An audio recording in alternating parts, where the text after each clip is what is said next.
nagaa waaqayyo gooftaa isiniif haa ta'u akkam jirtu hordoftoota koo nagaa keessanii ani galata waaqayyo nagaa guddaan qaba gooftaadhaaf haa galatu isin akkam jirtu nagaa keessanii baga gooftaan nagaatti isin gargaare humna guyyaa har'aa ammoo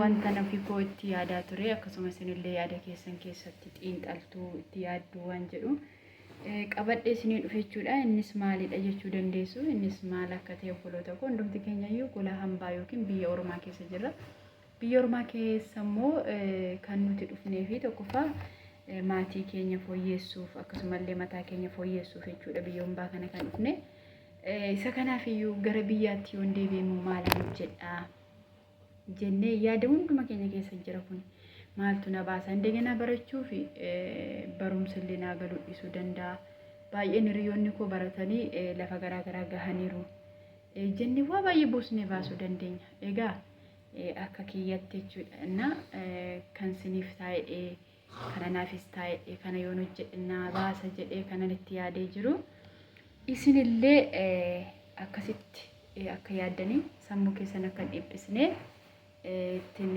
yaadeen isinii qabadhee dhufee akkuma nufi koo yaadachuudha maal seetanii birrii guddaa qabaachuu fi sammuu ofii asitti dhiphisuu biyya ormaa keessatti otoo hin taane waan qabaniini galanii waa tokko hojjetanii akka borga nama ofirraa hafanii namoota baay'eef ta'anii abdii horachuutu nu keessa jira jechuudha isa kana yoon abdannu ta'ee akkuma sammuun keenya haalota ilaallee waan hundumaa sammuu keenya xasaasina yoo ta'e dhuguma milkaa'uu dhiisuu dandeenya jechuudha nam tokko gara kuteessa ta'uu qaba gara kuteessa waan sinin jedhu baqqaadhaan hojjedha lafa riyyaan kun geesse nan ga'a isheeyyuu caaluu nan danda'a isa caaluu nan danda'anii murteeffachuu qabna jechuudha kanaan alaa wanta nan hojjechuu fedhe namoonni baay'een mana mataa akkasumallee suuqii akkasuma mana nyaataa fi wantoota garaa garaa irratti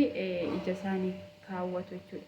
Mataa hojjedhee nan baasa hojjedhee beebii akka kootti nan baasa sababni isaas manni mataa yeroo baay'ee shamarreen baay'ee mana mataa hojjetu dabalataan illee namoonni mataa hojjechiifatanii meeshaa mataa isaanii teekinooloojii waan guddatee fi manatti meeshaa mataa ittiin hojjechiifatu namni mataa isaatti ni qaba jechuudha. Kanaafiyyuu mataan isaatiin mana isaatiin hojjetata jechuudha. Kanaafiyyuu anaan manni mataa waan nan baasne mana mataan hojjedhu jechuudha. Dabalata suuqii yoon jedhee suuqii yoon banee hamaman gurguree oola. Meeshaa nani fiduu faashinii yeroo yerootti akkuma isin beektan yeroo yerootti dhufa yeroo yerootti irraa darba waan ta'eedhaaf faashinii kanammoo irraa yeroo darbutti anaan bu'aa qabeessa na taasisamoo bu'aa koo duubatti harkisa jennee yaaduu qabna. Isa kanarraani namni tokko suuqii yoo bane yegitti mootummaadhaaf gibira kaffaluu ni qaba. Gabaa saabuuttoo gabaa meeqatti gurgurattee oolte birrii 10 itti gurgurattee birrii 20 birrii 100 isatti gurgurattee waggaatti gibira meeqa kaffalta? Mana kirayii meeqa kaffalta? Mana kirayii mecheen mana kirayiitiin jalqabuu dandeessa yookiin mana dhuunfaa keetiin jalqabuu dandeessa? Isa kana asaabdee bu'aa tirfaamaa ta'uu dandeessa bu'aa qabeessa yookiin tirfaamaa ta'uu dandeessa isa kana ilaalee kunis anaan waan nan baasne birrii 10 birrii 100 birrii 500 itti gurguree oolee mana kirayii kaffalee gatii qonqoo ku danda'e waan nan baasne kanas kan hojjechuun barbaadu mana nyaataa waa baay'ee gaafata nama gaafata humna gaafata akkasumallee immoo waa baay'ee waan qusaaqusii garaa garaallee gaafata waan ta'eef kanas hojjechuun barbaadu jechuudha akka kiyyatti jechuudha. Kanaaf maal hojjechuu barbaadde yookiin immoo nuti maal akka hojjennu illee nu gorsitaa biyya keenyatti deemuu barbaanna biyyan baa hin guutu garuu nuti illee galuu barbaanna galuudhaaf garuu gallee maalan hojjedha jechuutti yaaddeen taa'aa jira yookiin taa'aa jirra jechuu dandeessu. Egaa obboloota ko wanti hojjetamu birrii baay'ee qabaachuu miti. Tokkoffaa ogummaa qabaachuun barbaachisaadha. Osoo ogummaa sagararraa immoo waa tokko dura eegaluu dura waaqayyoon kadhachuu yaa waaqayyoo kana hojjechuu fi ati nagarra gaarii bu'aa qabeessa na taasisi jennee gaafa nuti waaqayyoon dursinu waaqayyo nu gargaara. Sababni isaas harki hojjenne nyaate waan jedheef bakka yegiddi harka hojjete immoo akka eebbifamuuf akka fedha waaqayyoo tokko waaqayyoon irratti kadhachuu qabna. Waan hojjechuudhaaf sammuu keenya sanatti xiinxallee irratti hojjechuu qabna. Waaqayyoon irratti kadhachuu qabna. Erga kadhannee immoo hojicha sana na baasa bakka amantiidhaan malee nan kassaraa ebeluun kassarteetti bu'aa qabeessan ta'uutiin na jennee waan akkasii neegatiivii kan ta'e of keessaatii baasuu qabna jechuudha. Bakka nan argadha boruu haadha saba baay'inaan ta'a boru namoota baay'inaan gargaara boru namoonni baay'een fakkeenya narraa fudhatu jennee isa kana of keessatti abdii akkasii horuu qabna jechuudha. Osoo birrii 200 qabaachuu dandeessa 150 qabaachuu dandeessa 200 qabaa jennu maal hojjechuun barbaade isin beektu obboloota ko wanta xiqqoo kan ta'e birrii baay'ees kan nan gaafanne akka humna kootti wantoota dheedhiiwwan ta'anii dheedhii midhaan dheedhiiwwan jechuudha. Kan akka baaqelaa, kan akka ataraa, kan akka boqqolloo, kan akka qamadii xiraaxiree warra jedhanii amaariffaatiin jechuudha. Isaan kan hojjechuun barbaade. Isaan kana immoo akkamitti hojjettu naan jettanii mana kireeyinaan fudhadhaa magaazinoo jechuudha bakka midhaan itti bitu. Isaa booddee immoo 200 yoon qabaadhe akka eegumsaatti 50 baankii nan kaawwadha. 50 immoo gatii kireey gatii hooma gatii wacii nan godhachuu hin danda'a. 50 immoo callaa sanan tanqasaaqasa jechuudha. Akkamitti jechuu dandeessu gabaa baadiyyaa deema. Gabaa baadiyyaa deemee warroota qotee bulaarraatiin bita jechuudha. Qotee bulaarraatiin bita garuu nama qabaachuun qaba.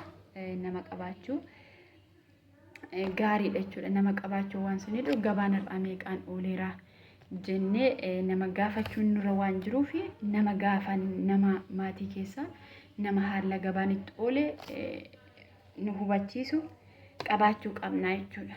Inna isa sanan bilbili yeroo ammaa toleera waan ta'eef bilbilaan gaafanne gabaan irraa meeqaan ooleera jennee gabaa sana akkattiin oolee fi gatii dafqa keenya gatii horii fuunee dhufneera yoo ta'e yookiin makiinaatiin feena yoo ta'e isa kana saamne isa kana immoo kana yoon godhe immoo akkasitti yoon bitin hawwaxaatiin achitti bituu dandeenya. Midhaan faashiniin isaan darbu waan ta'eedhaaf keessumaa dheedhiin wanta nama guddaa waan hin qabneef isa biratti immoo wantoota kana beekoof otoo hin taane wantoota tokko tokko timaatimii shunkurtii kana akkasuma dinnicha kanallee magaazinoo fuulduratti illee gurguruu dandeenya jechuudha. Isa kana xiqqoorraa kan hojiin tuffannu yoo ta'e sadarkaa guddaarra biyya keenya keessatti yoo ga'uu ni dandeenya. Kanaaf iyyuu asteenya maalan hojjedhaa maal gochuun qabaa akkasan ta'e hiriyaan kun bira darbee hiriyaan kun mana dhaabbatee hiriyaan kun mooyuu baratee digirii argatee jechuu otoo hin taane anis nan qaqqabaa anis hojjedhee isa caaluu nan danda'a jennee amantii akkasii of keessatti horuutu bu'aa qabeessa nama taasisa sammuu keenyaafis aara galfii nu laachisaa jedheeti waan yaaduu fi akka kanaatti isinillee otoo sammuu keessan amansiistanii gara biyya keessanii gara biyya keenyaa kanarra umurii keenya ta'uun gubiin gara biyya keenyaatti biyya kootti yoon galee hojjedhee jiraachuu nan danda'a jennee waan sammuu namaa fi maraatummaadhaaf cinqisiidhaaf dhukkubaaf nama saaxilu hundumaarra walaba of gochuu bakka jiraachuu nan danda'a eessattiyyuu nan hojjedha. Kanan hojjedhanii karoorfanne jechuudha ammumaan waan qabnu hundumaa akka aggabaab yookiin immoo bakka gadabii malee baasuu dhiisne jechuudha. Bakka akkaawuntii mataa keenyaa qabaachuu qabna waan maatii keenyaaf goonus qusannaa qabaanne isa kanarra gahuu ni dandeenya. Yoo nuti hin qusannu ta'e yoo nuti waan hundumaayyuu akka argine baasna ta'e immoo achi sana ga'uu fi baay'ee nu hafa waan ta'eedhaaf isa kana yoo goone hundumti keenya biyya keenya jijjiiruu mataa keenya dabarree biyya keenya jijjiiruu dandeenya jedheetanii yaadan qaban jechuudha. Kana fakkaataa viidiyoon koo har'a inna gara fuulduraatti irree waa baay'ee karaa kamis ta'e karaa qulqullummaa kamiinis ta'e karaa gorsaas ta'e karaa wantoota garaagaraatiin isin gidduutti argama waan ta'eef isin maalittu isin irraa ergama viidiyoo koo laayikii gochuu warroonni nabbaarota taatanii warroonni immoo haaraa taatan immoo viidiyoo koo sabiskiraayib gochuu sheer gochuudhaan maatii koo tahaa maatii koo ta'a walaa jajjabeessinu wal malee maal qabna waaqayyo lafa jirtanitti nagaa sinaa taasisu waan kana gootaniif galatoomaa eebbifamaa.